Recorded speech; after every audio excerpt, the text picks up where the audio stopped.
Ang RMS Titanic ay ang pinakasikat na peacetime maritime disaster dahil paksa ito ng mga likha ng sining, dula, pelikula, musika, literatura at iba pa. Ngunit hindi itong may hawak ng titulo na Deadliest Peacetime Maritime Disaster dahil makalipas ng 7 dekada, binawi ito ng isang barko sa Pilipinas at nilagay si Titanic sa ika-4 na pwesto. Kumusta na at maligayang pagdating po sa Trivia Time, Stories and Fun Facts with Monty James 95. Kung bago lang kayo sa aking channel, huwag kalimutan i-click ang subscribe button at notification bell para updated kayo sa mga videos at content kaya nito. At huwag ninyong kalimutan i-click ang like button. Ano pang hinihintay natin?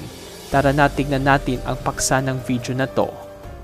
Ang Doña Paz ay itinayo ng Onomichi Sozen sa Hiroshima, Japan noong 1963. Nagsimula ito maglayag bilang Himeyuri Maru sa RKK lines at may kapasidad ito ng 608 na katao. Taong 1975 nang binili ito ng Sulpicio Lines kung saan ito ay pinangalang Don Sulpicio. Dinagdag ang kapasidad nito sa 1,580 na pasahero at naging isa sa mga 2 flagship vessels ng kumpanya kasamang Doña Ana na sa kalaunan ay pinangalang Doña Marilyn. Lumayag ito sa biyaheng Manila-Cebu at pabalik. Noong 1978, nagkaroon nito ng isang sunog kung saan nailigtas ang lahat ng mga 1,164 na pasahero at crew. Dineklara ito bilang constructive total loss, subalit binili ito ng Sulpicio Line sa mga underwriters, inayos muli at ibinalik sa serbisyo bilang Doña Paz. At nang dahil ang MV Philippine Princess ang naging flagship ng Sulpicio Lines na lumalayag sa Manila-Cebu pabalik, ang Doña Paz ay itinalagang maglayag sa rotang Manila-Tacloban na sa pagbalik sa Maynila ay hihimpil mula sa Catbalogan, Samar.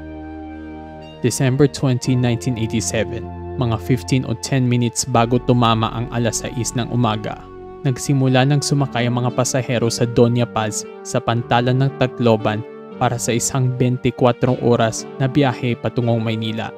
Sa halip ng mga 1,500 plus na limit, halos na mga 4,000 nang nakasakay dito at kung titingnan, ito ay labag sa safety regulations. Nakatakda itong umalis ng alas 6:30 ng umaga at humimpil muna ito sa Catbalogan para maghatid sundo. Kabilang sa mga sumakay sa Catbalogan ay si Sofronio Saboco o kilala sa palayaw na Puyok. Ayon sa nakaligtas na si Lutgar Doniedo na nooy isang 26 anyos na Philippine Constabulary Corporal na patungong Maynila para sa isang family reunion. Nang sumakay siya kasama mga kapwa sundalo at kapulisan na lahat na naka-uniforme at dala pa rin ang mga armas kasama ang mga bagahe, nakita nila na medyo nakatabingi ng barko, siksikan at maraming kargamento kung saan karamihan nang nakaupo sa tabi-tabi at sa sahig. Halos wala ng espasyo na makagalaw.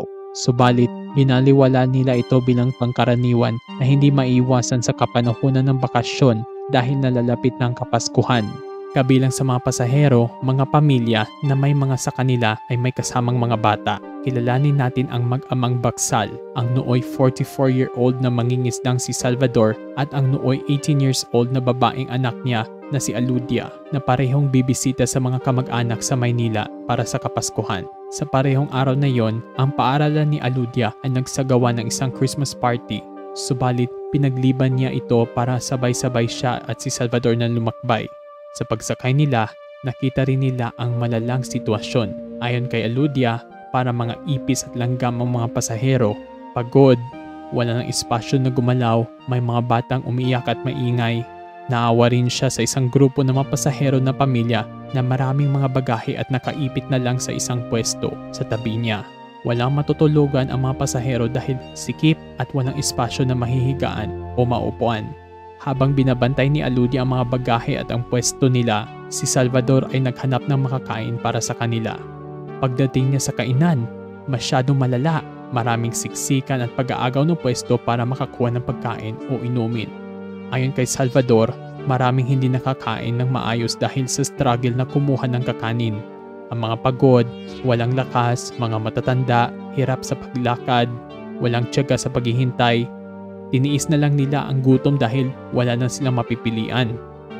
May opisyal na listahan o manifesto ang Doña Paz sa araw na to at kabilang dito ay higit mga 1,493 na pasahero at 59 na tripulante na pinupunuhan ng kapitan na si Eusebio Nazareno. Ngunit nalaman na may hindi nakabilang dito, yung mga bata na edad 4 pababa at yung mga nagbayad ng pamasahe pagkatapos lang makasakay. May mga nagsabi na may nagbibenta ng mga tiket sa murang presyo doon na sa barko. Sila yung tinatawag nating mga scalpers.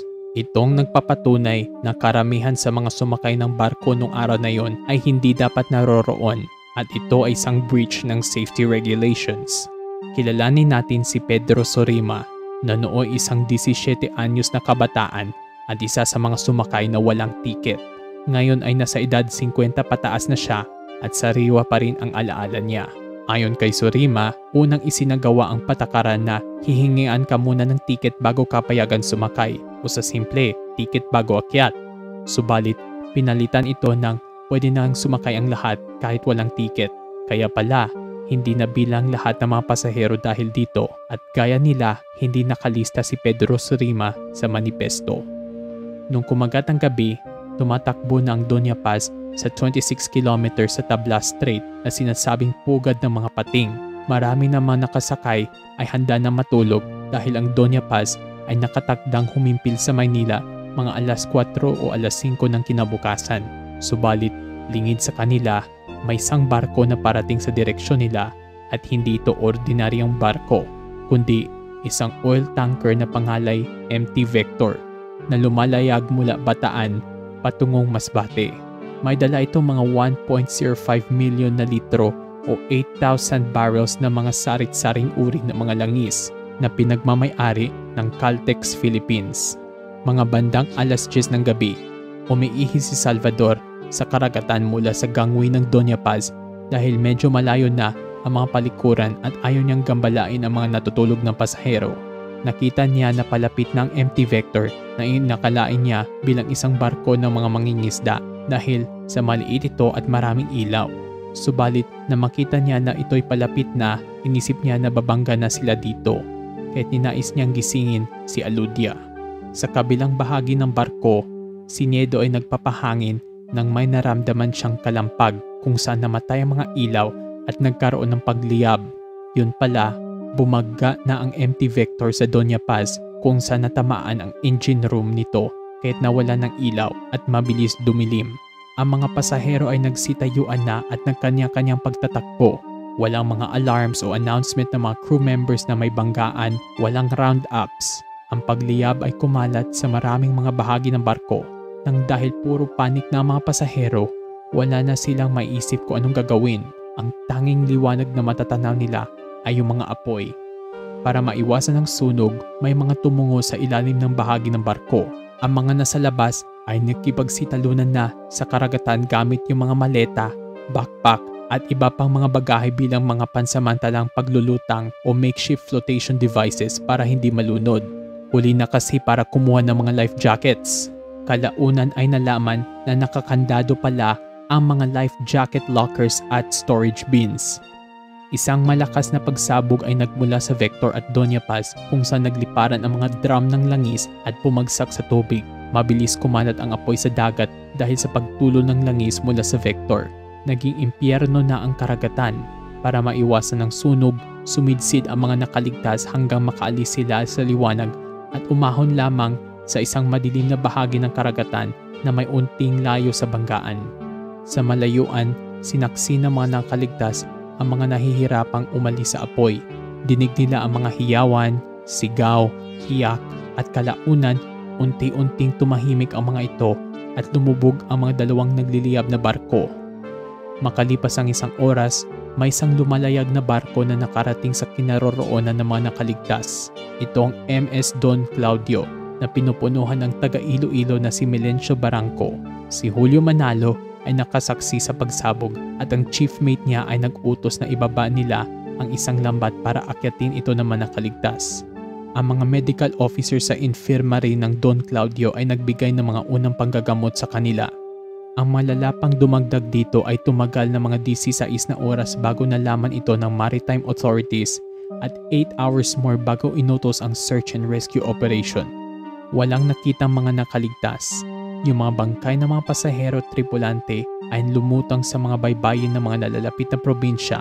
May mga sa kanila na nahuli sa mga lambat ng mga mangingisda.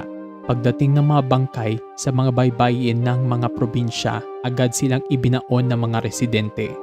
Sa katapusan, 4,000 ang mga nasawi sa gabing ito at sa mga nakaligtas, 26 ay galing sa Doña Paz at 2 ay galing Vector. Sa investigasyon, nagkaroon ng mga pagkasalungat sa mga reports. Ayon kay Vector, ang radar nito ay loko-loko na at kinailangan ng 2 mga tao para imanibela ito. Kumbaga, hindi seaworthy ang oil tanker. Ang mga tripulante ng Vector ay nasabing may mga peking lisensya. Sinabi rin na tulog ang mga officers nito nang mangyari ang banggaan. Sa kaso ng Doña Paz kung saan pinuno ito ng Philippine Coast Guard at Maritime Industry Authority, may isang unqualified na apprentice mate na nagmamaneho dito. Ang mga ibang miyembro ng tripulante ay nag-iinuman o nanonood ng television sa crew rest area habang si Nazareno ay nanonood ng pelikula sa isang Betamax sa kanyang kwarto. Sinang-ayunan ito ng mga nakaligtas na sina Salvador Bacsal at Lutgardo Niedo.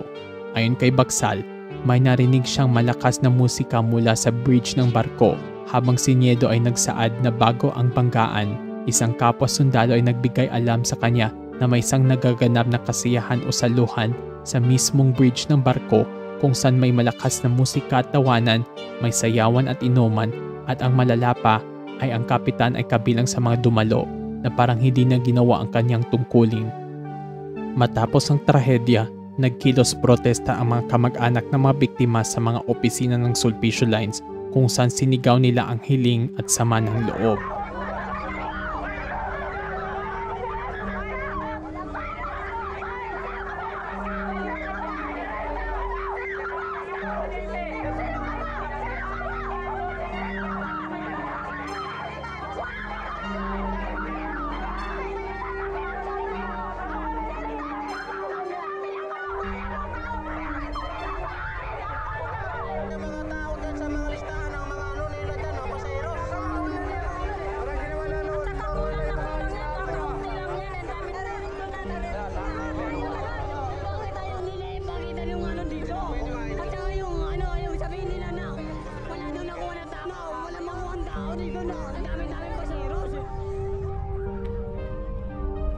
That the ferry was not overcrowded.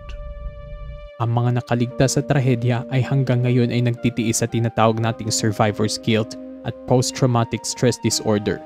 Ayon kay Almario Balanay, nagpapasalamat pa rin siya sa may kapal dahil sa pagmamahal niya para sa pamilya at sa matagal niyang pangako na alagaan at sisilbihan niya sila hanggang sa huling hinga. Si Niedo ay bumabiyahe gamit ang himpapawid sa kadahilan na mabilis at ligtas ito at nangako na hindi na siya magbabarko ulit dahil baka hindi na siya bibigyan ng ikalawang buhay. Sa halip ng Doña Paz, marami pa rin mga disastrong pangkaragatan na patuloy pa rin tumatama sa Pilipinas. Isang taong makalipas, lumubog ang MV Doña Marilyn, ang sister ship ng Doña Paz sa mga karagatan ng Cebu. May mga iba pang mga shipping disasters na tumama sa Sulpicio Lines. Ang huli, ang Princess of the Stars noong 2008, kung saan dahil dito, simula noong 2015, binawian ng lisensya na magkarga ng pasahero ang Sulpicio Lines. At ngayon, ito na ang Philippine Pan Asia Carrier Corporation na lumalayag na lang bilang isang cargo company. Ano ba mga aral na mapupulot natin sa Doña Paz at paano natin to isa sa isip sa araw-araw nating buhay? Kayo nang bahalang humusga. Kumusta na Multi-James95 fam at salamat po sa panonood ng ating video. Sana may nagustuhan po kayo at meron rin po kayong natutunan. Kung bago lang po kayo sa aking channel, i-click lang niyo po ang subscribe button at notification bell sa baba para updated po kayo sa mga content gaya nito. Kung gusto niyo po akong suportahan at tulungan kumita, andun po yung mga links sa Patreon, PayPal, Buy Me a Coffee at GCash sa baba. Pwede rin po kayo mag-donate doon. At nire-recommenda ko po kayo na panoorin yung susunod naming video. Sana magugustuhan niyo po to. Kita-kits ulit!